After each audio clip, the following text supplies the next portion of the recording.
Journey to a land where stories guard the very heart and soul of history's past and tell of a future more glorious still. Walk through the tales of legendary creatures and fables of old, of gods and monsters, and of a people who still choose to believe in magic.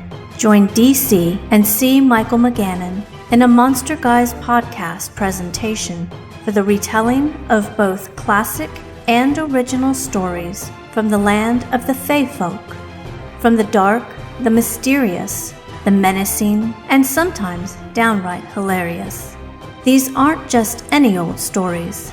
These are fairy tales.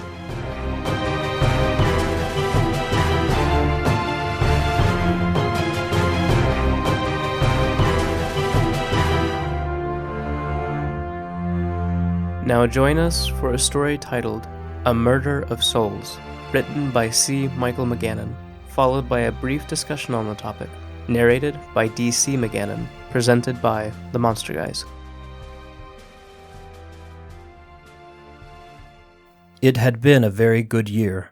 For once our small village had been free of any great misfortune. There had been no death, but for old Billy McCoy, God rest his soul. Illness was rare, and the year's harvest had provided a decent crop. All in all, it was indeed a good year. I suppose for this reason it was no surprise that the Fates felt the need to provide us grievance then. And be sure, no one felt that grievance harder than me. Now, my husband Kieran wasn't considered the best of men in our village. I loved him anyway. He was the best for me, and that was sure. And it was quite fine by me. His embrace was mine to lose myself within, and his kisses weren't for the sharing. He was a passionate man, devoted in our love, and dreaming always of the day when we were better off than before. Maybe he was a thief, a roguish sort on a bad day, but he was always good to me. What he stole, he did so that we could eat a little more than crust or sop on the harshest of days. The fall festivals were fast approaching, the days growing darker, and the air biting with the chill. We are not a wealthy couple, or, I should say, we weren't. We shared no child either, though Kieran and I wanted to start a family soon. "All in good timing, fair woman," he would say to me. "As soon as I know we can feed another mouth without ours going hungry." We both knew we would have made it just fine, but Kieran was trying, and trying was good enough for me. That's neither here nor there now. We had nothing to offer for the festivals our village would celebrate this time of year. No great crop to our name, nothing to trade or sell in the festival markets. And maybe that's why Kieran started stealing again. He would never take much, and to this day I don't know who all even knew if anything was missing. An apple here, some flour there, nothing of significance that anyone should take notice. But stealing is stealing, says the law, and a sinner is a sinner. Perhaps if he wasn't a thief, he would still be here. Or if some other misfortune had befallen our town earlier in the year, they wouldn't have come for my dear Kieran. The village was gathering for one of the several festivals for the season, and the sun was already low in the sky, not long from relinquishing to the shadow of the darkness, casting night's ever colder embrace upon us. We had our fires, our dances, and each other to keep us warm. The music was fantastic that night, a reflection of the joy and mirth our small community had experienced that year. It was happy and loud. Laughter filled the air. So loud were our celebrations that they blocked out the sound of those damned birds until they were nearly upon us. No one noticed the slua until they were already swirling just over our heads. The musicians stopped playing their instruments, looking up in confusion, and then we could all hear them. They were everywhere, blotting out what little light the moon shared with us that night. Their calls were long and difficult to listen to, like laughing blackbirds or hanged men trying to scream. It was hard to see that evil host above us, their black and gray wings flapping against the night sky and against each other. People ran for the shelter and safety of their homes. The Sluagh had not been able to steal away any dying or infirmed from us all year, and now they were in need of another condemned soul to add to their hellish host. But they scratched and clawed for my Kieran. Were there no men more evil than my Kieran? No others that justice needed to throw its hammer at? He did not deserve his fate. Kieran and I made it home. We did. just like everyone else who seemed to escape in time. Those cursed birds followed us all, reaching for our flesh, snapping beaks, the stench of death all about them, swooping down from their cloud of darkness, but catching no one. I don't know if they found the living harder to catch than the dead they usually preyed upon, or if they were simply toying with us on a night when we had filled the heavens with such joy. Kieran threw the door closed, locking it, and jamming a table against the knob. The screams of our neighbors died down as everyone hid in their houses. Silence blanketed our entire village. Then there came a knocking at the door. "Don't answer it," I pleaded. Kieran nodded, his eyes rapt upon the door. There was a shuffling of wings, and I heard thick talons scratching at a window. The windows! I cursed myself for my forgetfulness, but it was too late. I had opened the windows earlier in the day to enjoy the crisp autumn air. From a westerly window we heard it, the flapping and brushing of angry wings fighting for their right to enter before the other. My eyes were unable to focus on the two hideous black things that pressed in, but I rushed forward anyway, holding on to my dear Kieran as they came for him. I grabbed his arms, but the thick talons of those merciless beasts sunk deep into his shoulders. A sadness struck my husband's face heavy. He knew his fate, and he resigned to it, mouthing a final, "I love you," and releasing me to his farewell. A rotten face snarled over Kieran's shoulder, and then he was ripped from my grasp, the two black shapes pulling him through the very same window where they entered. The evil host cried out in their wild way, ringing through the night as their screams and hollers faded, putting their distance between us. They would continue their hunt that night, I realized later. For now, though, the silence and the darkness mocked my misery. My dearest Kieran, barely a sinner, yet a sinner still, now held ranks with that horde forever.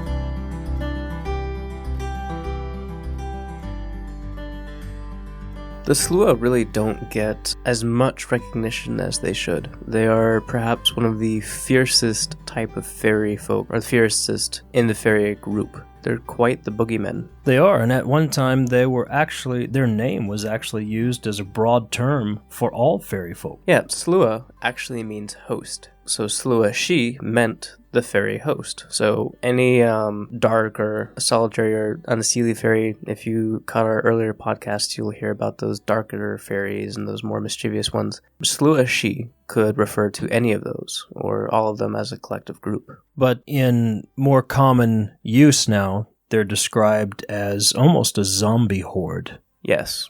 We've always joked about it in our convention panels and in our podcasts that these are flying zombie flocks. Yeah, the flying zombies. It's a terrifying thing to think about, these zombies flying up in the sky together and then swooping down. I mean, just that thought alone, the flying zombies, is horrifying. I mean, when you think about the walkers and the runners and all the different ways that we portray zombies beyond just the slave mind today, then you think about them evolving into flying zombies. Horrifying. Sure, we need to talk to the zombie lady about that. I think so, because somebody's got to do a movie about the flying zombies soon. I think there is a Sluagh movie that's actually been in production or something. Is it really? I think. But yeah, these are harsh creatures. You know, we didn't cover it in the story, but they actually, when they rise from their cave or their dwelling places, wherever they happen to dwell, they'll actually paralyze men and animals with fairy darts, and they will rot crops and harvests as they pass by. Yeah, and though we joke about them being flying zombies, they are undead. Yeah, early origins, as with any monster, kind of conflict. There was one folklorist who said that they were actually fallen angels, but everybody else, other folklorists who went around land and collected oral accounts,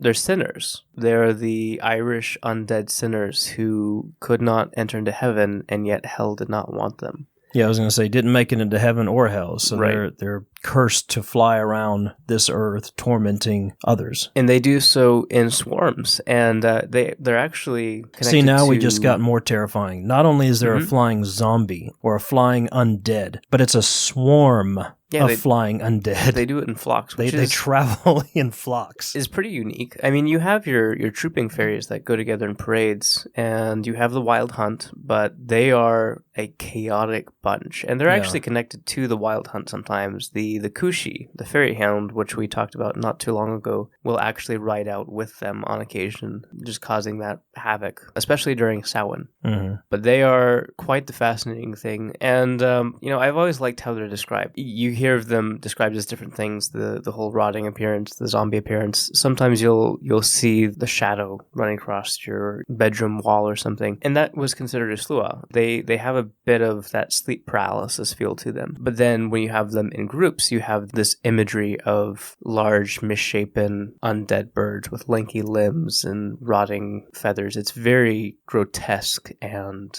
spooky. And when they were seen, they were actually believed to be fighting each other in the air. Because of their chaotic flight movement and everything, it was said that some people would actually see them, over the hills and stuff. They would fly towards each other and clash in midair like they were battling. Which makes me think of bats, almost. Regardless of the size of the bat or even other birds, when they're flying bats, especially at night, they look like they're dancing or they're fighting with one another, even though there's a lot more going on to it than that. But it kind of reminds me of somebody look up into the sky and see a bunch of flapping bats, if they would think that those are slua that are fighting one another. It does make you wonder. Some birds even fight in midair. Some birds even have mating rituals in midair. So it could have been any number of things. And there are recorded moments of time in this region where birds would migrate for the winter, but they would be in such force that, they'd be over a single location for well over an hour. And I mean, if you can imagine birds flying overhead for that extended period of time, it would seem pretty spooky and supernatural. Well, it's just like I shared with you earlier about a yard that I passed earlier this week. Driving down the road, all other yards were clear except for this one yard, and it was literally thick with the blackness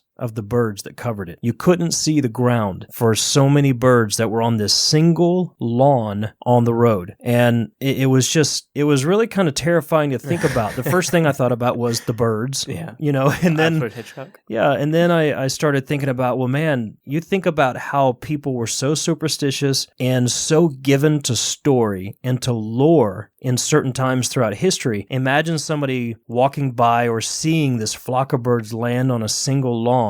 What story would have risen out of an experience like that? Same thing with them flying through the sky, migrating birds, coming through the region, or, running into each other at night, or mating, or the bats and their senses and the way they fly. People come up with all kinds of things. Yes, we get some mighty fun folklore to go along with it. I would say for anybody out there worried about the slua, one thing to keep in mind. And as well, you should be. You should be. Remember that they will fly into your house. If they can't find any dead souls to snatch out of the air as a person dies, they'll come after the living. They go for the living. And you say that, by the way, I don't know if we've mentioned this, but they would hover over people who were dying. Yeah, they kind of like that sleep paralysis creature, but they would hover over the dying, seeking that soul. Yeah, they're flying around. They'll wait for a person's soul to start to rise so that they can steal it and add it to their number. But if they can't get the dying or the dead, they'll actually go after the living. Although it is said to be harder for them because we're not weakened, we move around a lot more. Because we run. We run from flying zombies. But a lot of people would believe that the slua would come from the west. Mm. And so if you ever hear of any Irish superstitions about closing the west-facing window, that's why the slua would fly in from the west-facing window. Kind of like the old story of the Varkalok and the west-facing door. Yes. A lot associated with the west. So while the slua are not my reason for being afraid of windows, I have a perfectly good reason now for closing up Keep windows. your windows, especially the west-facing windows. I'm just going to go ahead and close them all up. You don't want them coming in. No. Yeah, so this is definitely a terrifying beast, and as you said, one in folklore that is not given enough credit or enough attention for just how nasty they are and just how prominent they are, even if just by name. So a very interesting creature indeed. You know, they have a very big background and a lot of oral tradition, but our modern stories haven't picked them up enough. But we can change that. Yeah, we can change that. We just did try to change it a little bit. I think we did a little. All right. Well, as always, we hope you enjoyed this week's Fairy Tale, an original story by Michael, and the discussion that followed. You can find us at themonsterguys.com and also on your social media, Facebook, Twitter, Instagram. Just look us up at The Monster Guys, and we'd love to hear from you. We'd love to have you a part of the conversation as well. So until next week, the next story time, or the next The Monster Guys podcast, where we continue our theme for the month of April, which is the undead, we bid you farewell and good night. Good night.